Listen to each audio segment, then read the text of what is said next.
सभी को good morning, शुभ संध्या, जय हिंद। आपका नॉलेज टूर में आपका स्वागत है। और आज का जो क्लास है न्यूट्रिएंट्स और विटामिन्स के बारे में हम पढ़ेंगे। तो पहले पोषक पदार्थ क्या होता है, पोषक पदार्थ हमारे शरीर के लिए क्यों महत्वपूर्ण है।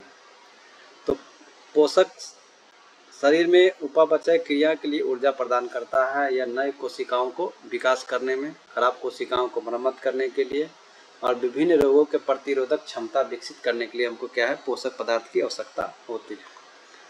अब क्या है, मेटाबॉलिज्म प्रोसेस क्या होता है। तो रासायनिक प्रतिक्रियाओं का एक श्रृंखला है जो हमारे शरीर के अंदर कोशिकाओं में होता है और उस कोशिकाओं में रासायनिक प्रतिक्रिया के बाद भोजन से ऊर्जा में परिवर्तन होता है और हमको क्या है, ऊर्जा मिलता है। पोषक पदार्थ क्या होते हैं, जो हम भोजन करते हैं वो क्या, वो अनेक रासायनिक तत्व से मिलके बना होता है और ये रासायनिक तत्व क्या है, पोषक पदार्थ कहलाते हैं, जो हमारे शरीर के स्वस्थ रहने के लिए क्या है, जरूरी है। अब देखते हैं ऊर्जा प्रदान कौन कौन करते हैं, कौन सा शरीर का निर्माण करने में आवश्यकता है और रोग रोधक क्षमता कौन सा डेवलप करते हैं। तो सबसे पहले कार्बोहाइड्रेट्स जो है आपका 1 ग्राम में आपको 4.2 कैलोरी ऊर्जा देता है और फैट जो है आपका 1 ग्राम में 9.2 कैलोरी ऊर्जा प्रदान करता है, यानी सबसे ज़्यादा फैट से ऊर्जा प्राप्त होता है। प्रोटीन क्या करता है, तो प्रोटीन हमारे शरीर के निर्माण काम का करता है, जल भी हमारा सहयोग करता है। तो 1 ग्राम आपको प्रोटीन से 4 कैलोरी किलो कैलोरी आपको क्या है, ऊर्जा प्रदान मिलता होता है। रोग से रक्षा कौन करता है, तो विटामिन और जो खनिज है, हम लोग जो विटामिन और खनिज भोजन में यूज करते हैं वो हमारे क्या करता है, रोग से रक्षा करते हैं। तो एग्जाम में पूछा जाता है इनमें से कौन से हमको ऊर्जा प्रदान करते हैं। तो प्रोटीन क्या करता है, ऊर्जा प्रदान नहीं करता है, ये क्या है, हमारे शरीर को निर्माण करने में। और आपका विटामिन खनिज है, ये भी क्या है, ऊर्जा प्रदान नहीं करता है। तो आपको ये ऑप्शन देगा।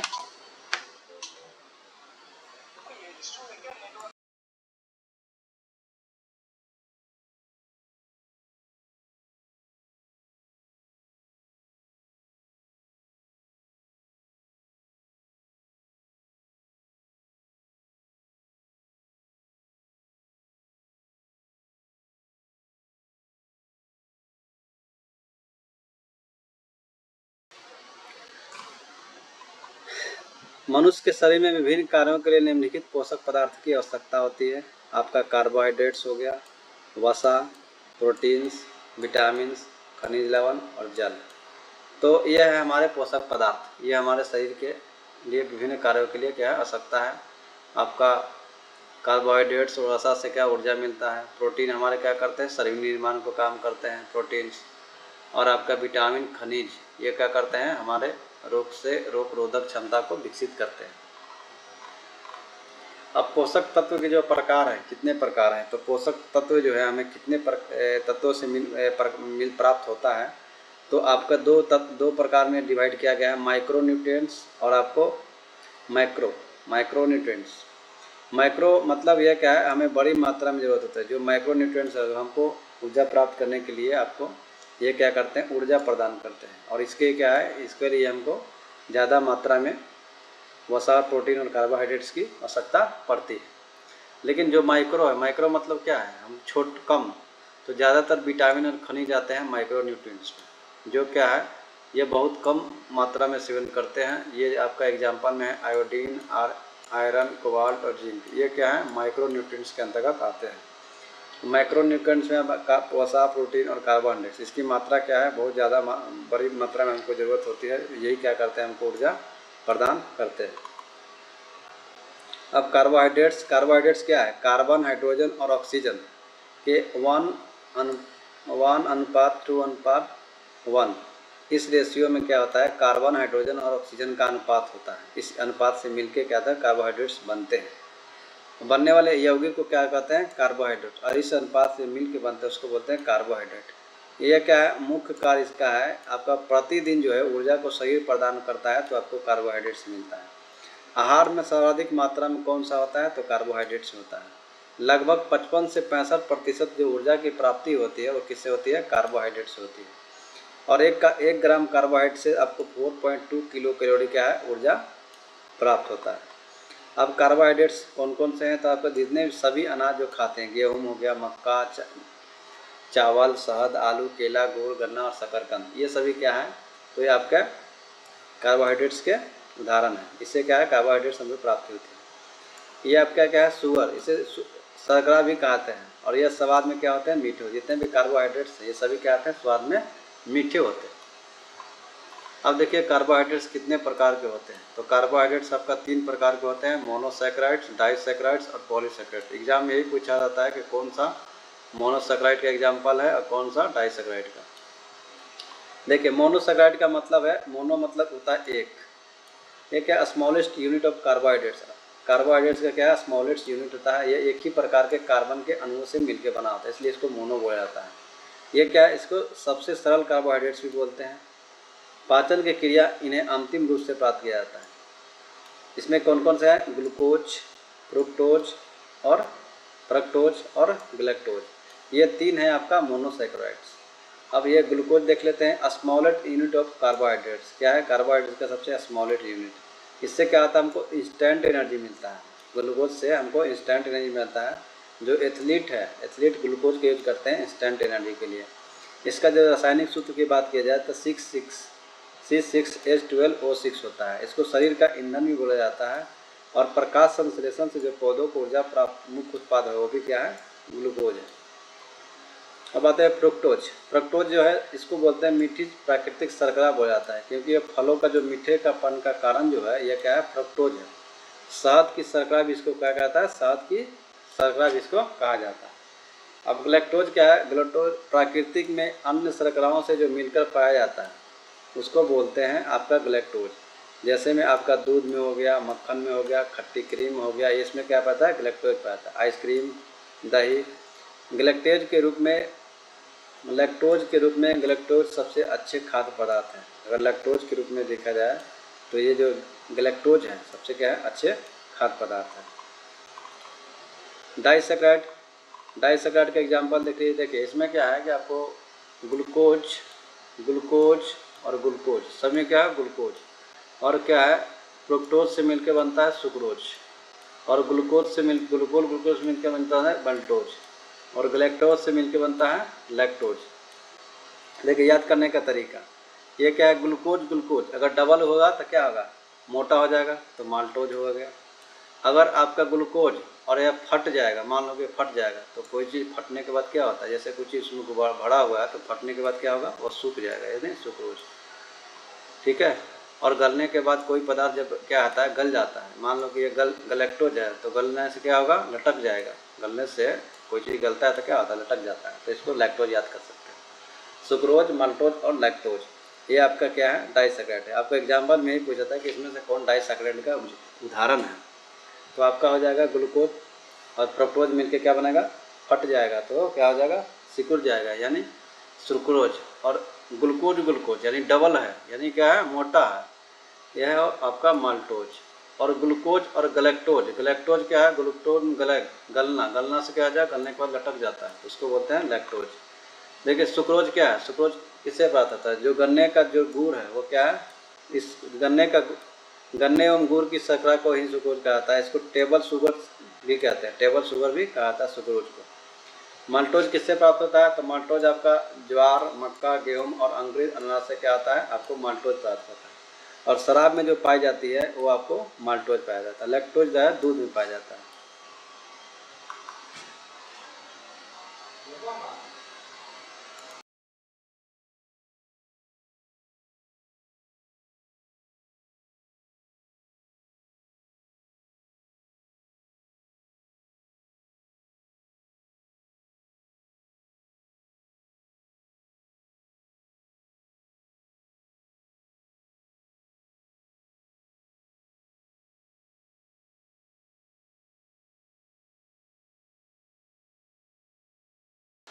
ये आपका समझ में आ गया। डाइसैकेराइड कौन कौन से हैं, डाइसैकेराइड जो है दो मोनोसैकेराइड, जब दो मोनोसैकेराइड मतलब जो ग्लूकोज या फ्रुक्टोज या ग्लूकोज, आपका फ्रक्टोज और आपका गैलेक्टोज, ये तीनों से जो मिल के बनता है उसको बोलते हैं डाइसैकेराइड। ग्लूकोज किसके बनता है, समझ में आ गया होगा। माल्टोज किससे बनता है। अब आता है पॉलीसैकेराइड की बात करते हैं। तो पॉलीसैकेराइड सबसे जटिल शर्करा होता है, जिसके निर्माण में 2 या 2 से अधिक मोनोसैकेराइड के भाग लेते हैं। इसमें क्या है, 2 या 2 से अधिक मोनोसैकेराइड भाग लेते हैं। और भोजन को क्या करता है, यह संचित करने का काम करता है। क्या है, पॉलीसैकेराइड क्या आता है, यह 2 या 2 से अधिक मोनोसैकेराइड भाग लेते हैं। यानी यहाँ देखिए, यहाँ 2 थे और यहाँ क्या हो गया, 2 या 2 से अधिक भी हो सकते हैं, उसको बोलते हैं पॉलीसैकेराइड। इसका मेन काम क्या है, भोजन को संचित करने का कार्य करता है। जैसे स्टार्च क्या है, यह पौधों में पाया जाता है और यह सबसे आम खाद्य भंडारण पॉलीसैकेराइड है। मतलब पौधों में जो भोजन का जो स्टोर होता है पौधों में, वो किस में होता है, स्टार्च में। आपका जो कैप्सूल होता है, कैप्सूल जो हम लोग खाते हैं, वो भी किसका बना होता है, स्टार्च का बना होता है। पौधे में स्टार्च के रूप में संग्रहित करते हैं। क्या है, पौधे जो है भोजन को स्टार्च के रूप में संग्रहित करते हैं, जो क्या एक बहुलकीय कार्बोहाइड्रेट है। माने पॉली आपका सेकेराइड का एग्जाम्पल है आपका कौन, स्टार्च समझ में आ गया। स्टार्च क्या है, पौधों में पाए जाते हैं और पौधे क्या करते हैं, इसका उपयोग वह आपका खाद्य पदार्थ को स्टोरेज करने के लिए कहते हैं। कैप्सूल में क्या पाया जाता है, कैप्सूल जो है स्टार्च का बना होता है। आपका लार एमाइलेज या लार में मौजूद जो एंजाइम है, जो आपके मुंह में स्टार्च को क्या करता है, शर्करा में तोड़ देता है, और इस प्रक्रिया को क्या बोलते हैं, हाइड्रोलिसिस बोलते हैं। अब आता है सेल्यूलोज में क्या करता है, पौधों में पाया जाता है। यह क्या है, अन्य महत्वपूर्ण पॉलीसैकेराइड है। ये जो कोशिका भित्ति में जो है आपका पौधों की जो कोशिका भित्ति होती है, वो किससे बनती है, सेल्यूलोज की बनी होती है। और सेल्यूलोज जो होता है वो पैक्टिन और हेमीसेल्यूलोज के नेटवर्क से बनता है। कौन, सेल्यूलोज किससे बनता है, पैक्टिन और हेमीसेल्यूलोज के एक नेटवर्क से बनी होती है। कौन, आपका सेल्यूलोज किस में पाया जाता है, तो पौधे की कोशिका भित्ति में पाया जाता है। अब ग्लाइकोजन क्या है, ग्लाइकोजन जो है आपका जानवरों में प्रमुख भंडारण पॉलीसैकेराइड है। मतलब क्या है कि यह हम लोग मानव में जो है आपका भंडारण जो होता है, आपका खाद्य पदार्थ का जो भंडारण होता है, यानी ऊर्जा का स्टोरेज होता है, वो किसके फॉर्म में होता है, तो ग्लाइकोजन के रूप में होता है। ग्लाइकोजन जो होता है यकृत और मांसपेशियों में संग्रहित होता है। ये क्या है, यकृत और मांसपेशियों में क्या होता है, संग्रहित होता है, और जानवरों को ऊर्जा आरक्षित के रूप में कार्य करता है। मतलब ये क्या करता है, ऊर्जा को स्टोर करने का काम करता है। किसमें, ग्लाइकोजन जो है यकृत और मांसपेशी में आपका ऊर्जा स्टोर होता है ग्लाइकोजन के रूप में। मानव शरीर भोजन को ग्लाइकोजन के रूप में, देखिए मानव शरीर जो है भोजन को ग्लाइकोजन के रूप में संग्रहित करता है, जो एक क्या है, एक पॉलीसैकेराइड यौगिक है। क्या है, पॉलीसैकेराइड यौगिक है। ग्लाइकोजन को कई जुड़े हुए ग्लूकोज अणुओं से बना। ये जब पॉलीसैकेराइड है तो कई प्रकार के ग्लूकोज अणुओं से मिलकर बना होता है। यकृत और मांसपेशियों में संग्रहित होता है। बता दिए, जब शरीर को ऊर्जा की आवश्यकता होती है तो ग्लाइकोजन को क्या करता है, ग्लूकोज में परिवर्तित कर देता है। क्या है, जब ये ग्लाइकोजन जो है स्टोर है, जब हमको एनर्जी की आवश्यकता होती है तो ग्लाइकोजन को तोड़ के फिर क्या करते हैं, ग्लूकोज में परिवर्तित कर लेते हैं, और इसका क्या करते हैं, तुरंत ईंधन के रूप में यह कार्य कर लेते हैं, जिससे हमको एनर्जी मिलता है। और यह जो प्रोसेस होता है यह इंसुलिन करता है। ग्लूकोज को ग्लाइकोजन में बदलना, ग्लाइकोजेनेसिस और जो ग्लूकोन हार्मोन द्वारा किया जाता है। ग्लाइकोजन को ग्लूकोज में बदलना आपको ग्लाइकोजेनोलाइसिस कहा जाता है। यह ग्लूकोन हार्मोन द्वारा होता है। देखिए इंसुलिन क्या करता है, इंसुलिन द्वारा ग्लूकोज को ग्लाइकोजन में बदल जाता है। जैसे हमारे ब्लड में ज़्यादा मात्रा में ग्लूकोज हो जाते हैं तो हम क्या करता है, उसको ग्लाइकोजन में बदल जाता है।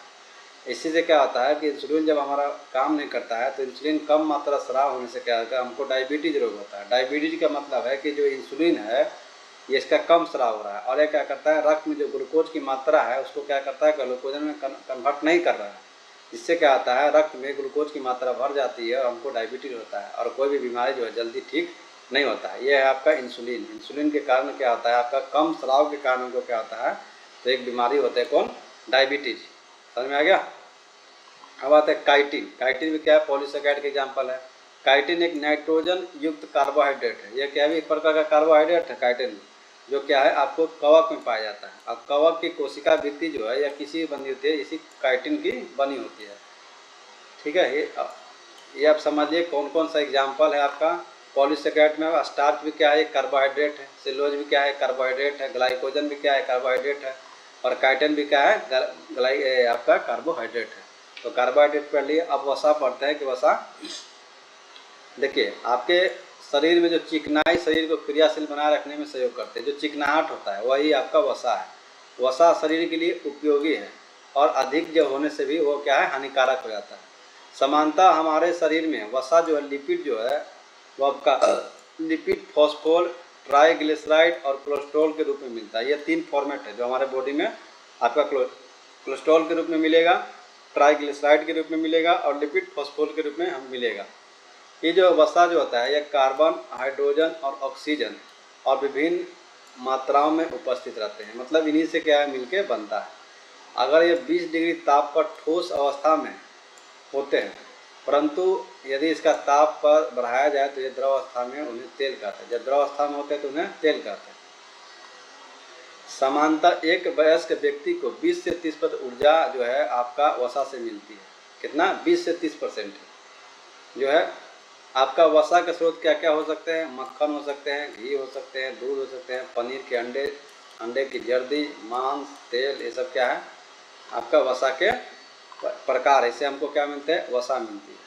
वसा क्या करता है? हमारे शरीर में जो चिकनाहट है वो वसा के कारण होता है। ज़्यादा हो गया तो हानिकारक होता है। वसा जो है किस किस फॉर्म में रहते हैं? तो आपका लिपिड, फॉस्फोल, ट्राइग्लिसराइड के रूप में और कोलेस्ट्रॉल के रूप में हमारे शरीर में पाया जाता है। अगर 20 डिग्री ताप पर तो ठोस अवस्था में रहता है, और परंतु वह द्रव अवस्था में रहता है तो उन्हें क्या करते हैं? 20 डिग्री ताप पर ठोस अवस्था में रहेगा तो वसा बोल देंगे, और द्रव अवस्था में रहेगा तो उसको तेल बोलते हैं। अब वसा के प्रकार देखते हैं। वसा के प्रकार जो है 3 है। आपका सेचुरेटेड हो गया, अनसेचुरेटेड हो गया और ट्रांसफैट हो गया। देखिए, संतृप्त जो वसा है वह क्या है? कोलेस्ट्रॉल स्तर को बढ़ाता है, और इस प्रकार का सेवन जो है कम मात्रा में करना चाहिए। जो संतृप्त वसा है हमको कम मात्रा में खाना चाहिए। जैसे में आपका मक्खन जो है कम मात्रा में खाना चाहिए, पनीर कम मात्रा, मांस और घी और डालडा, ये जो है ये सैचुरेटेड फैट का एग्जाम्पल है, जो क्या है कोलेस्ट्रॉल स्तर को बढ़ाता है, और इसका जो है सेवन कम मात्रा में करना चाहिए। ये जल्दी क्या होता है? टूटता नहीं है। असंतृप्त वसा कहने का मतलब है कि यह हमारे स्वास्थ्य के लिए क्या है? अच्छा है, और ये हमारे दिल को भी स्वस्थ बनाए रखता है। इसको कोलेस्ट्रॉल को हटाने में भी सहायता है। जो हमारे शरीर में हानिकारक कोलेस्ट्रॉल है उसको भी हटाने का काम करता है। और ये किससे प्राप्त होता है? मूंगफली का तेल, सोयाबीन का तेल, जैतून का तेल, सूरजमुखी का तेल और काजू बादाम का जो तेल यूज करेंगे तो ये क्या है? असंतृप्त फैट का उदाहरण है। ठीक है, ये हमारे स्वास्थ्य के लिए क्या होता है? लाभदायक होता है। तो ये सब तेल का हम यूज करेंगे तो हमारे लिए क्या होगा? सही होगा। लेकिन क्या होगा? ये सब महंगे तेल होते हैं, तो हम लोग क्या करते हैं? डालडा, पनीर और ये सब का यूज करते हैं। अब आते हैं ट्रांस फैट क्या होता है? ट्रांस फैट वसा जो है, इन्हें खाने से हमारे शरीर में बुरे कोलेस्ट्रॉल जो है उसकी मात्रा बढ़ जाती है। मतलब बहुत ज़्यादा कोलेस्ट्रॉल की मात्रा बढ़ जाती है और अच्छे कोलेस्ट्रॉल की मात्रा कम हो जाती है, जिससे क्या होता है? हार्ट अटैक हो जाता है, दिल की बीमारी होता है। जैसे हम लोग फास्ट फूड खाते हैं, पिज्ज़ा खाते हैं, कुरकुरे खाते हैं, ये जो क्या है फास्ट फूड जितने भी प्रोडक्ट है वो किसका एग्जाम्पल है? ट्रांस फैट का। तो क्या है, हम लोगों का फास्ट फूड खाना नहीं चाहिए। इससे क्या होगा? हमारे शरीर में कोलेस्ट्रॉल की मात्रा बहुत बढ़ जाएगी, और भी खराब कोलेस्ट्रॉल की मात्रा और अच्छे कोलेस्ट्रॉल की मात्रा घट जाएगी, जिससे हमको हार्ट अटैक भी हो सकता है। देखिए, एडिपोज टिश्यू जो है, एडिपोज उसको बोलते हैं बॉडी फैट। मतलब हमारे शरीर में जो एडिपोज टिश्यू में क्या है? तो वसा के रूप में जाना जाता है एडिपोज टिश्यू को। यह क्या है? एडिपोज टिश्यू जो है एक प्रकार का कनेक्टिंग टिश्यू होता है। ठीक है, तो क्या है? संयोजी ऊतक होता है जो पूरे शरीर में वसा जमा रहता है। मतलब एडिपोज टिश्यू में क्या करता है? वसा स्टोर रहते हैं। ठीक है, अब देखिए वसा का कार्य क्या क्या है। वसा जो है हमारे शरीर में ऊर्जा संग्रहित करने का कार्य करता है, और ये जो त्वचा के नीचे जमा रहता है। मानव शरीर में यह सुरक्षात्मक परत का भी काम करता है। जैसे वह त्वचा के नीचे होगा, और वसा देखिए ज़्यादा मोटा आदमी को क्या जल्दी चोट नहीं लगता है। वह क्या कहता है? आपको सुरक्षात्मक प्रदान करता है और सुरक्षा देता है। यह क्या है? बाहरी अंगों को घात बचाता है। अगर कहीं चोट लग गया तो अंदर के जो अंग होंगे उसको क्या करता है? रक्षा करता है। वसा जो है शरीर के तापमान को भी बनाए रखता है। शरीर के तापमान क्या है? मतलब अंदर की गर्मी बाहर और बाहर की गर्मी को अंदर ये जाने से रोकता है। वसा जो है स्वास्थ्य कार्य कोशिका कार्य को बढ़ावा देते हैं। वसा स्वस्थ कोशिका कार्य को बढ़ावा देते हैं। इसलिए क्या है? हमको वसा भी जरूरी है। ऊँट में जो कुबर होता है, ऊँट में के कुबर में जो है क्या पाया जाता है? वसा पाया जाता है। वसा, तो वसा का समझ लिए। वसा कितने प्रकार के? 3 प्रकार कहते हैं, सेचुरेटेड फैट, अनसेचुरेटेड फैट और ट्रांस फैट। आपको एग्जाम्पल में ही पूछा जाता है इसमें से कौन सेचुरेटेड फैट का एग्जाम्पल है? मक्खन, पनीर, मांस, घी, डालडा। समझिए जो हम लोग खाते हैं वो क्या है? सब सेचुरेटेड फैट है, और क्या है? हमारा हानिकारक है। और जो हम लोग नहीं यूज करते हैं, मूंगफली का तेल, सोयाबीन का तेल, जैतून का तेल, सूरजमुखी का तेल, काजू बादाम का तेल, इसे भी नहीं करते हैं, तो क्या है, असंतृप्त है, मतलब हम यूज नहीं करते। और ट्रांसफैट हो जाता है, जो हम लोग फास्ट फूड खाते हैं वो ट्रांसफैट है, उसमें क्या है, हार्ट अटैक की बीमारी बढ़ जाती है। और एडिपोज उत्तक कोई में क्या आता है, हमारा जो जितना वसा आता है क्या होता है उसमें जमा रहता है। इसका वसा का कार्य क्या क्या है, तो ऊर्जा को स्टोर करके रखता है। ये कहाँ रहता है, तो त्वचा के नीचे रहता है। यह सुरक्षा भी प्रदान करता है और बाहरी अंग को आघात से बचाता है। तापमान को भी, अभी बॉडी का देखें, मोटा आदमी का क्या ठंडा कम लगता है। वसा स्वास्थ्य कोशिका को बढ़ावा देते हैं और ऊँट में जो कुबर में है वो उसमें भी वसा पाया जाता है। अब प्रोटीन देखते हैं कि प्रोटीन क्या करता है। पहले बताएं कि प्रोटीन जो है बिल्डिंग ब्लॉक ऑफ बॉडी, ये हमारे शरीर के निर्माण का कार्य करते हैं। जैसे क्या है, जटिल कार्बनिक पदार्थ है। यह क्या है, प्रोटीन एक जटिल कार्बनिक पदार्थ है। यह किससे मिलकर बनता है, तो ये आपका कार्बन, हाइड्रोजन, ऑक्सीजन और नाइट्रोजन तत्वों के मिल से बना होता है। इसका मेन काम क्या है कि शरीर को वृद्धि करना और अंग मरम्मत दोनों का कार्य करने के लिए प्रोटीन उत्पादन होता है। मतलब आपका ग्रोथ के लिए प्रोटीन आवश्यकता है, आपका टूट फूट जो अंग है उसके मरम्मत के लिए प्रोटीन की आवश्यकता है। हमारे शरीर में जो है ना 20 प्रकार के अमीनो अम्ल पाए जाते हैं और अमीनो अम्ल से क्या आता है, प्रोटीन का निर्माण होता है। और आवश्यक अमीनो अम्ल जो है 9 जो है वो भोजन द्वारा प्राप्त होता है और 11 जो है शरीर में स्वयं निर्मित होता है अमीनो अम्ल, और इससे क्या करता है, प्रोटीन प्राप्त बनता है। आवश्यक अमीनो एसिड वे हैं जो हमारे शरीर द्वारा नहीं बनाते, आवश्यक वह है जो हमारे शरीर के लिए नहीं बनाए जा सकते हैं तथा हमारे आहार के माध्यम से प्राप्त किया जाता है, वो है आवश्यक। मतलब हमारे बॉडी में जो नहीं बनता है वो क्या है, हमारे आवश्यक नहीं है, लेकिन जो बॉडी में नहीं बनता वो हमारे लिए आवश्यक है, जो हम भोजन के माध्यम से प्राप्त करते हैं। जैसे ये सब एग्जाम्पल हैं प्रोटीन, अमीनो अम्ल का।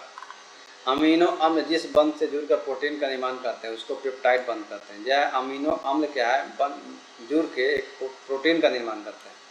क्योंकि अमीनो अम्ल से प्रोटीन का निर्माण होता है तो किस बंधन में जुड़ते हैं, तो पेप्टाइड बंध से जुड़ते हैं। और आपका प्रोटीन जो है प्रति ग्राम 4 कैलोरी, 4.2 तो आपको मिलता है किससे, कार्बोहाइड्रेट से। प्रोटीन का स्रोत क्या क्या है, दूध, पनीर, मांस, मछली और अंडा, ये क्या है आपका प्रोटीन का स्रोत है। ये देखिए प्रोटीन का कार्य क्या है, निर्माणकारी पदार्थ हमारे बॉडी को निर्माण करते हैं, कोशिकाओं का निर्माण करते हैं, शारीरिक वृद्धि के लिए ज़रूरी है, टूटे फूटे अंग में मरम्मत जरूरी है।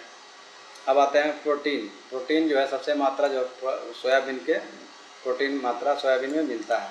आपका गेहूं में कौन सा एग्जाम पूछा था, गेहूं में कौन सा प्रोटीन है, ग्लूटेन।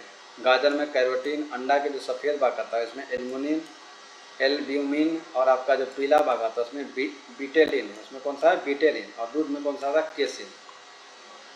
आपका कोलेजन, आपका हीमोग्लोबिन, ये आपका रक्त में क्या है, फाइब्रोब्रिनोजन पाया जाता है, प्रोथोमी सब क्या है, प्रोटीन है। और आपका हड्डी में जो है वो कोलेजन पाया जाता है, हड्डी में कौन सा, कोलेजन। हीमोग्लोबिन जो ब्लड का कलर होता है, ब्लड थक्का जमाने में कौन सा, फाइब्रिनोजेन, ये ब्लड का थक्का जमाने में काम करता है, प्रोटीन। और ये भी क्या है, प्रोथ्रोम्बिन, ये प्रोटीन है जो क्या करता है आपको, ये भी ब्लड क्लॉटिंग में काम करता है। और आपका हड्डी में जो पाया जाता है वो कोलेजन प्रोटीन पाया जाता है। अब प्रोटीन की कमी से कौन कौन से बीमारी होते हैं, आपका क्वासिक्योर बीमारी हो जाएगा, जिसमें क्या होगा, आपका शरीर और मानसिक वृद्धि रुक जाएगा, ये हाथ पैर सूख जाएगा और पेट फूल जाएगा, ठीक है। ये क्या होता है, क्वासिक्योर से जो होता है वो हमेशा बच्चे में होते हैं। और आप मरम्मत जो होता है इसमें क्या होता है, इसमें भी शरीर सूख जाता है, वजन बहुत कम हो जाता है, इसीलिए प्रोटीन की कमी से। अब आते हैं खनिज मिनरल तत्व होते क्या है, ये आपको याद रखना है कि मरम्मत और क्वासिक्योर जो बीमारी होता है किसकी कमी से होता है, तो आपको प्रोटीन की कमी से होता है। देखिए ये क्या है, अकार्बनिक पदार्थ, ये कार्बनिक पदार्थ नहीं है, ये शरीर की विभिन्न अभिक्रियाओं के लिए जरूरी है। ये क्या करते हैं, हमारे बॉडी में जितने भी केमिकल रिएक्शन होते हैं तो उसमें भी क्या है, खनिज लवण जरूरी। इससे ना हमको एनर्जी मिलता है, कुछ नहीं मिलता इससे। तो ये क्या करता है, आपके बॉडी में जितने भी रासायनिक अभिक्रिया आते हैं उसको बैलेंस करने के लिए क्या है, खनिज लवण की आवश्यकता होती है। खनिज लवण में आपका सबसे पहले कैल्शियम होता है। कैल्शियम क्या करता है, हड्डी और दांतों के निर्माण के लिए जरूरी है। दूध, मांस, हरी पत्तेदार सब्जियों आदि में पाया जाता है। और आपका कैल्शियम के नामक कमी से, इस कमी से क्या होता है, ऑस्टियोपोरोसिस नामक, lack of calcium and vitamin D, यानी इस कैल्शियम की कमी से क्या होता है, ऑस्टियोपोरोसिस नामक बीमारी होता है, जिसमें क्या होगा, हड्डी कमज़ोर हो जाएगा और आपका हड्डी में दर्द और कमज़ोर हो जाएगा। फास्फोरस किसमें पाया जाता है, तो हड्डी और दांतों में वृद्धि प्रदान करने के लिए तंत्रिका तंत्र को सही से कार्य करने में सहायक करता है, कौन, फास्फोरस।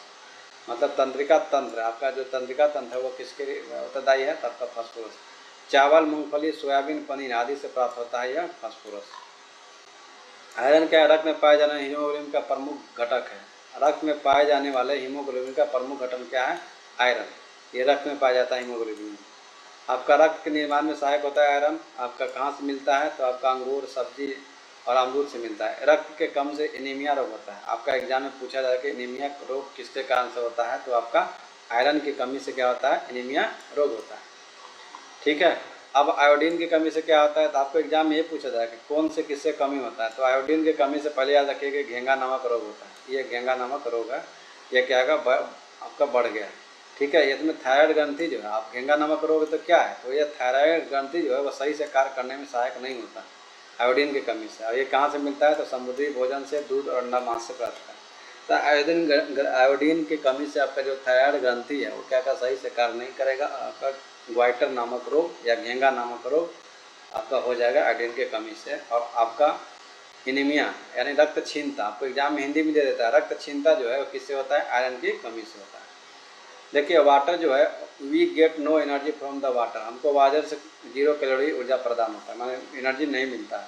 लेकिन हमारे शरीर में जो भार के हिसाब से 65 से 70% जो है हमारे शरीर में जो भार के हिसाब से जल होता है। एग्जाम में पूछा जाता है कि हमारे शरीर में जल के कितना परसेंट की मात्रा होता है? तो 65 से 70% जो होता है हमारे वेट का पानी होता है, क्योंकि सभी रासायनिक अभिक्रिया तो पानी में ही होगा। उपस्थित अपशिष्ट, अब देखिए उपस्थित जो अपशिष्ट हमारे शरीर में जो उपस्थित अपशिष्ट पदार्थ है, विषैले पदार्थ है, वो जल में घुल के ही बाहर निकलते हैं। वह जल में घुल के हमारे जो बॉडी में अवशिष्ट पदार्थ का निर्माण होता है वो बाहर निकलते हैं। जैसे ताप को पसीना और वाष्पन द्वारा नियंत्रित किया जाता है। हमारे शरीर का जो ताप है, ताप को नियंत्रित करने के लिए पसीना निकलता है और वाष्पन द्वारा क्या होता है? नियंत्रित होता है। जल भोजन में उपस्थित पोषक पदार्थों में क्या है? जल उपस्थित पोषक पदार्थों के अवशोषण में क्या होते हैं? सहायक होते हैं। अब देखिए कुछ प्रीवियस ईयर में जो क्वेश्चन पूछे गए हैं उसके बाद करते हैं। कैप्सूल जो किसका बना होता है? कैप्सूल जो है स्टार्च का बना होता है। शहद का प्रमुख घटक क्या है? फ्रक्टोज। फ्रक्टोज जो है इसका एग्जाम्पल है फ्रक्टोज। देखिए कि किस तरह के क्वेश्चन एग्जाम में आते हैं।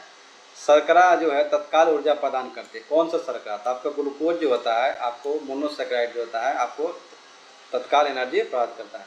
देखिए प्रोटीन बनाने के लिए कितने अमीनो अम्ल की आवश्यकता होती है? अभी बताए थे कि आपको 20 होता है, जिसमें से आपका 9 आपको क्या है? बाहर से लेना पड़ता है और 11 जो है आपके बॉडी में अमीनो अम्ल का निर्माण करता है, जो प्रोटीन बनाने में क्या होते हैं? सहायक होते हैं। और प्रोटीन को निम्नलिखित में से क्या माना जाता है? तो प्रोटीन हमारे शरीर को क्या करता है? तो हमारे शरीर को निर्माण करने के लिए प्रोटीन का कार्य। अल्फा, देखिए अल्फा कीरेटिन नामक एक प्रोटीन है जो हमारे बाल में है। बाल में भी क्या है? प्रोटीन। नाखून में भी क्या है? प्रोटीन है। कीरेटिन प्रोटीन हमारे नाखून में पाया जाता है, अल्फा कीरेटिन हमारे बाल में पाया जाता है। प्रोटीन का सबसे अच्छा स्रोत क्या है? तो आपका सबसे बढ़िया स्रोत है सोयाबीन।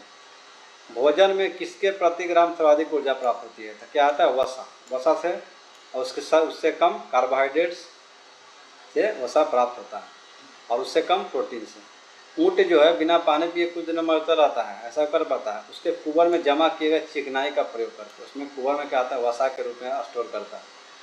उपास्थि और हड्डियों के निर्माण जो है संपोषण में आवश्यक तत्व है। आपके देखिएगा उपास्थि और हड्डी के निर्माण और संपोषण के लिए आवश्यक तत्व क्या है? कैल्शियम। हड्डी में क्या चाहिए? कैल्शियम की आवश्यकता होती है। पालक के पत्तों में क्या पाया जाता है? देखिए पालक के पत्तों में आयरन पाया जाता है। क्या? आयरन। ठीक है। तो पालक क्या खाना चाहिए आयरन के लिए। 1 गिलास पानी पीने से कितने कैलोरी मिलता है? 1 गिलास पानी पीने से हमको मिलता है 0 कैलोरी, मतलब कुछ एनर्जी नहीं मिलता। अब विटामिन देख लेते हैं, विटामिन कौन कौन से हैं। तो विटामिन होते हैं, देखिए माइक्रो न्यूट्रिएंट्स होता है और आपको जो हमको कम मात्रा में मिलता है माइक्रो न्यूट्रिएंट्स के अंतर्गत आता है। देखिए विटामिन ऐसे कार्बनिक पदार्थ हैं जिसको कम मात्रा में मिलता है, जो कि हमारे शरीर में ऊर्जा नहीं देते हैं लेकिन उपापचय क्रिया को नियंत्रित करते हैं। हमारे जो जितने रिएक्शन होते हैं उसको नियंत्रित करने के लिए विटामिन क्या है? जरूरी है। यह हमारे को एनर्जी नहीं देता है और यह क्या करता है? हमारे शरीर में रोगों से रक्षा करने का कार्य करता है। मतलब आपका क्या है? आपके शरीर में जितने भी बैक्टीरिया बाहर से आएंगे उससे क्या करेगा? आपका रक्षा करेगा। उसके निर्माण के लिए यह है विटामिन। विटामिन की खोज जो 1912 में फंक द्वारा किया गया था, इसलिए इनका नामकरण जो है विटामिन शब्द का नामकरण किया गया, इसलिए विटामिन का खोज करता है, इनको बोलता है फंक। अब देखिए विटामिन आपके दो प्रकार के होते हैं। आपका एक घुलनशीलता के आधार पर देखा जाए तो एग्जाम में पूछा जाता है कि कौन से विटामिन जो है जल में घुलनशील होते हैं, या ऐसे बोल सकते हैं कि जब जल में घुलनशील होगा तो क्या होगा, हम उसको कम मात्रा में यूज करेंगे या हमारे बॉडी में अस्थायी रूप से नहीं रहेगा। तो इसको याद करते हैं बी और सी। गैल भैंस पानी में, कहाँ गई भैंस, भी और सी कहाँ गया, पानी में। याद रखिएगा, इसको ट्रिक है। गैल भैंस पानी में भैंस चला गया, बी सी कहाँ गया, पानी में। और उसके अलावा जितना भी है वो क्या है, वसा में होता है। यह याद रखिएगा, इससे आपको कन्फ्यूजन नहीं होता। गैल भैंस पानी में, ठीक है। तो आपका बी सी जो है वो पानी में घुलनशील होता है, और ए डी ई के क्या होता है, वसा में घुलनशील होता है। अब देखिए, जल में घुलनशील आपको एग्जाम में यही पूछा जाता है कि कौन सा जल में घुलनशील है कौन नहीं है। तो बी सी जो है आपको क्या है, प्रतिदिन भोजन के रूप में लेते हैं, क्योंकि यह क्या है, पानी में घुलनशील है। अब मूत्र के रूप में बाहर निकल जाते हैं, इसलिए हमको डेली आवश्यकता पड़ेगा। और इसको क्या है, ज़्यादातर स्टोर नहीं कर सकते। एग्जाम में पूछेगा कौन सा विटामिन जो है हमारे बॉडी में ज़्यादातर स्टोर नहीं कर सकते हैं, और बी और सी। जैसे खाना बनाते हैं उसमें भी सबसे ज़्यादा लॉस जो होता है वो बी होता है, क्योंकि खाना बनाते हैं तो हम क्या करते हैं, सब्जी को काट के धोते हैं, नहीं कि हम धो के काटते हैं। इसलिए हमारा जो भी चाहे जितने भी क्या बोलते हैं, आपका खाना बनाते समय आपका बी और सी का सबसे ज़्यादा मात्रा में लॉस हो जाता है। वसा में घुलनशील कौन है, ए डी के बता दिए आपको। बी सी को छोड़ के जितने भी है आपका क्या है, वसा में घुलनशील। इसको बोलते हैं फैटी टिश्यू में संचित होते हैं। वसा जो है वो फैटी टिश्यू में संचित होता है। ये शरीर के अंदर बहुत दिनों तक मौजूद। यह क्या है, आपका जल में जो घुलनशील है वह बहुत कम मात्रा कम समय के लिए रहेगा हमारे बॉडी में, लेकिन जो वसा में घुलनशील है वह क्या है, बहुत दिनों तक, महीनों तक रह सकता है। अब देखिए, एक एग्जाम में पूछा जाता है कि chemical names of vitamin, vitamin का केमिकल नेम क्या क्या है। तो आपको विटामिन ए को बोलते हैं रेटिनॉल, क्या बोलते हैं, रेटिनॉल। डी को बोलते हैं कैल्सीफेरॉल, और ई को बोलते हैं टेकोफेरॉल। उसके बाद के को फाइलोक्विन, ये तो एग्जाम में बहुत बार पूछा गया है, phylloquinone. B1 thiamine, B2 riboflavin, B3 niacin, B5 pantothenic acid, P6 pyridoxine, B7 biotin, B9 ये भी बहुत ही एग्जाम में पूछा जाता है। B9 को क्या बोलते हैं, तो फॉलिक एसिड। और B12 को भी एग्जाम में पूछा गया, कोबलामाइन्स। कोबलामाइन्स कैसे बोलते हैं, कोबलामिन्स किसको बोलते हैं आपको, B12 को। और C को बोलते हैं अस्कॉर्बिक एसिड, C को क्या बोलते हैं, अस्कॉर्बिक एसिड। बी के A1 विटामिन ए से रेटिनॉल, यह याद रखिए। आपके विटामिन ए से क्या होता है, आपके आँख में जानते हैं कि प्रॉब्लम होता है, तो रेटिना, याद रखिए रेटिनॉल। डी से हो गया कैल्सी। आपको क्या है कि आपका विटामिन डी आपका किससे प्राप्त होता है, सनलाइट से प्राप्त होता है। ई से टेकोफेरॉल, और आपको यह फाइलोक्विन याद रखिएगा। फाइलो विटामिन क्या है आपका, फाइलोक्विन। चलिए अब इसका देखते हैं। विटामिन ए जो है आपका क्या है, रेटिनॉल इसको बोलते हैं। ये कहाँ प्राप्त होता है, सर्वाधिक गाजर से प्राप्त होता है, फले पके हुए फल से प्राप्त होता है। एक याद रखिए, सुनहरा जो चावल है, गोल्डन राइस, एग्जाम में पूछा जाता है। ये क्या है, जेनेटिकली मॉडिफाइड है और rich source of vitamin A. तो गोल्डन एग्जाम में पूछेगा सुनहरा चावल क्या है, तो सुनहरा चावल जो है विटामिन ए का महत्वपूर्ण स्रोत है, विटामिन ए। कौन, सुनहरा चावल। और इसका स्रोत में गाजर भी सर्वाधिक पाता है। इसका रासायनिक नाम क्या है, रेटिनॉल, ठीक है। उसके बाद इसके कमी से कौन कौन सा कमी से रतौंधी रोग होता है, और आपका जीरो पैथेलेमिया। जीरो पैथेलेमिया आपका होता है, जीरो थैलेमिया होता है, जीरो थैलेमिया। इसमें क्या होता है, आंखें सूख जाती है और ये आपका रतौंधी में सूर्यास्त के बाद दिखना बंद हो जाता है, ठीक है। विटामिन सी से क्या होता है, स्कॉर्बिक एसिड बोलते हैं। ये खट्टे चीज़ों में पाया जाता है। विटामिन सी क्या होगा, खट्टा में, स्कॉर्बिक खट्टा में पाया जाता है जितने भी है। इसको घाव भरने वाला विटामिन कहते हैं, इसको घाव भरने वाला। अगर घाव भरने का काम हो तो विटामिन सी। इसके कमी से क्या होगा, मसूड़ों में सूजन आएगा और खून निकलेगा। मसूड़ों में सूजन आएगा और क्या निकलेगा, खून निकलेगा। और दांत कमजोर होते हैं, मुंह से दुर्गंध आने में विटामिन सी के कारण। विटामिन डी क्या कहते हैं, उसको सनशाइन विटामिन बोलते हैं, क्योंकि यह सूर्य से भी प्राप्त होता है। इसको में कैल्सीफेरॉल बोलते हैं। विटामिन सी क्या है, इसको कैल्सीफेरॉल बोलते हैं। यह सूर्य के प्रकाश, मछली का तेल, मछली का तेल जो है सबसे क्या है, इंपॉर्टेंट है। मछली का तेल जो लीवर से विटामिन डी प्राप्त होता है। और धूप का भी विटामिन बोलते हैं, क्योंकि धूप से भी प्राप्त होता है। हार्मोन की तरह कार्य करता है, इसलिए हार्मोन विटामिन बोलते हैं। ये तेज़ी से बनने वाला विटामिन, इसलिए क्या बोलते हैं, विटामिन डी जो है सबसे तेज़ी से बनने वाला विटामिन कौन सा है, विटामिन डी। हार्मोन विटामिन किसको बोलते हैं, विटामिन डी को। धूप का विटामिन किसको बोलते हैं, विटामिन डी। मछली का तेल से किससे प्राप्त होता है, विटामिन डी। इसका रासायनिक नाम क्या है, कैल्सीफेरॉल। इसके बीमारी क्या होता है, रिकेट्स। रिकेट्स में क्या होता है, बच्चों में हड्डियों कमज़ोर होता है। और ऑस्टियोमलेशिया जो रोग होता है यह वयस्कों में होता है, इसमें हड्डी नरम और लचीला होता है। तो विटामिन डी को कैल्सीफेरॉल, देखिए आपको याद करने को तो विटामिन डी क्या है, कैल्सीफेरॉल। जब कैल्सीफेरॉल मतलब कैल्शियम, कैल्शियम का प्रॉब्लम का मतलब आपका हड्डी कमज़ोर बच्चों में होता है, और अब बूढ़ों में क्या होता है, लचीलापन आ जाता है। विटामिन ई क्या, टेकोफेरॉल आपको कहाँ से प्राप्त होता है, सोयाबीन, अंकुरित अनाज और दूध अंडा से प्राप्त होता है। इसको सौंदर्य विटामिन किसको बोलते हैं, आपको एग्जाम में पूछा था सौंदर्य विटामिन किसको बोलते हैं, तो आपको विटामिन ई को। या ब्यूटी विटामिन किसको बोलते हैं, विटामिन ई को। ये झुर्रियों से रक्षा करता है और त्वचा चमक जैसा प्रदान करता है, विटामिन ई, टेकोफेरॉल। इसके विटामिन ए के, ये बहुत इंपॉर्टेंट है। विटामिन ई की कमी से महिलाओं में बांझपन की नामक बीमारी होते हैं, बच्चे नहीं होते हैं, और पुरुषों में नपुंसकता नामक बीमारी होता है, विटामिन किसके कारण, ई के कारण। ठीक है, जनन क्षमता में कमी आ जाती है विटामिन ई के कारण। ये बहुत इंपॉर्टेंट है, आपको याद रखना है कि विटामिन ई को क्या बोलते हैं, सौंदर्य ब्यूटी बोलते हैं, आपका टेकोफेरॉल। इसलिए सोयाबीन, अंकुरित चना आज सबसे खाने से विटामिन ई मिलता है। विटामिन के जो क्या है आपका, इसको रासायनिक नाम है फिलोक्विन। क्या है रासायनिक नाम, फिलोक्विन। टमाटर, हरी पत्तेदार सब्जियों में प्राप्त होता है। यह जो है आपके इंस्टेटाइन में, लार्ज इंस्टेटाइन में पाया जाता है। कौन सा, कोलाई बैक्टीरिया पाया जाता है, जो विटामिन को क्या करता है, सिंथेसाइज करता है, यानी ऑब्जर्व करता है। रक्त का थक्का जमना, ये बहुत इंपॉर्टेंट है। रक्त का थक्का नहीं जमता है, किसके कारण, तो विटामिन के कारण।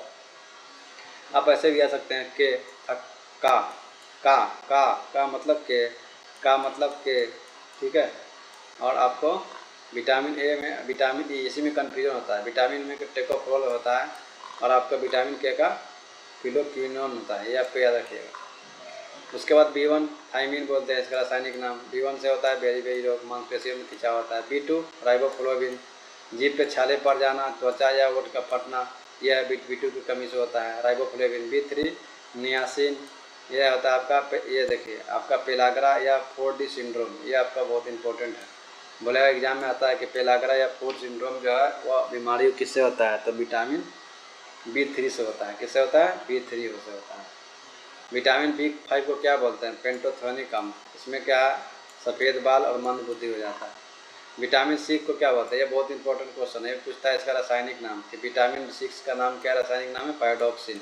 और एनीमिया रोग होता है, यानी किससे होता है, एनीमिया रोग होता है, त्वचा रोग होता है। B7 का भी रासायनिक नाम इंपॉर्टेंट है, बायोटिन। ठीक है, इसको एच नाम के विटामिन से भी जाना जाता है। इसकी कमी से शरीर में लकवा और बालों का गिरना हो जाता है। विटामिन 9 से आपका फॉलिक, ये भी जरूरी है, फॉलिक विटामिन 9 को बोलते हैं। विटामिन 12 को साइनोकोबलिन बोलते हैं। इसमें क्या है, कोबाल्ट नामक खनिज लवण पाया जाता है। इसमें क्या है, विटामिन B12 का महत्वपूर्ण घटक है जो कोबाल्ट है। आपका इससे कौन बना होता है, एनीमिया। देखिए प्रीवियस ईयर में क्या क्वेश्चन पूछे गए हैं। विटामिन शब्द का वैज्ञानिक का नाम क्या है, फंग। कौन सा विटामिन जल में घुलनशील है, बताया, गल भाई पानी में। नींबू में कौन सा है, आपको जितने भी संतरा खाटे चीज़ हैं वो सब में विटामिन C पाया जाता है। विटामिन C का रासायनिक नाम क्या है, एस्कॉर्बिक एसिड। क्या है, अस्कॉर्बिक, मतलब क्या है, स मतलब C, विटामिन C पाया जाता है। रतौंधी क्या है, आपका विटामिन ए जानते होंगे। नपुंसकता अभी बताएं, नपुंसकता किस है, विटामिन ई की कमी से होता है। रोग पेलाग्रा आपको बताए थे, रोग पेलाग्रा किससे में होता है, आपका नियासिन यानी B3 से होता है। किससे होता है, B3, नियासिन इसको नाम है। विटामिन C का अच्छा स्रोत क्या है, आंवला। जितने भी खट्टे चीज़ें वो क्या है, विटामिन C का स्रोत है। अस्कर्बी बताएं, विटामिन C। अस्कर्बी हो गया, स्कॉर्बिक एसिड हो गया, सेम ही है, ठीक है। अस्कर्बी नामक रोग होता है विटामिन C से, और इसको बोलते हैं, रासायनिक नाम है अस्कॉर्बिक एसिड। मूत्र द्वारा आमतौर पर कौन सा उत्सर्जित होता है, तो B और C। जो मूत्र द्वारा जब विटामिन है वो B और C का है, पानी के माध्यम से बाहर निकल जाता है। किस विटामिन के कारण से बच्चों में अंगों की अस्थियां मुड़ जाती है, तो आपको विटामिन D की कमी से। विटामिन D का ऑस्टियोमैक्लेसिया आपका नाम ये अंगों में होता है। B12 का रासायनिक नाम क्या है, साइनोकोबलिन। विटामिन D शरीर में कैल्शियम का अवशोषण को बढ़ावा देते हैं। विटामिन D क्या करता है, कैल्शियम विटामिन जो हमारे बॉडी में जो कैल्शियम का ऑब्जर्वेशन पावर उसको बढ़ाएगा। जिंक का उच्च स्रोत क्या है, लेगुमिनस। क्या है, लेगुमिनस।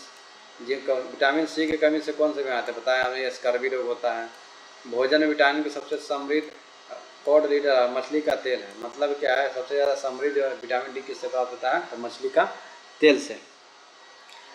अब देखिए मछली का लीवर तेल विटामिन D से भरपूर होता है, ये आपको याद रखने का। मछली का जो लीवर होता है विटामिन D से भरपूर होता है। B12 से रक्त का थक्का नहीं जमता है। रक्त का थक्का जमने के लिए आपको एक और बताए थे, विटामिन के रक्त का थक्का जमने में सहायक होता है। और रक्त के थक्के जमने के लिए आपका विटामिन B12 में क्या पाया जाता है, कोबाल्ट क्या है, एक महत्वपूर्ण घटक है, आपको यहाँ बताए थे। देखिए B12 क्या है, आपका कोबाल्ट एक खनिज लवण इसका महत्वपूर्ण अंग है। B12 एक महत्वपूर्ण घटक है। आपका B3 नियासिन है, पिलाग्रा नामक विटामिन है, यही बताया कि वो 2 बार क्वेश्चन हो गया। विटामिन के जो है आंत में क्या आता है, ऑब्जर्व होता है, कौन सा बैक्टीरिया था आपका, इकोलाई बैक्टीरिया है। इकोलाई बैक्टीरिया क्या करता है हमारे बॉडी में जो है बड़ी आंत में, वो क्या करता है विटामिन के का अवशोषण करता है। तो ये आपका हो गया कंप्लीट।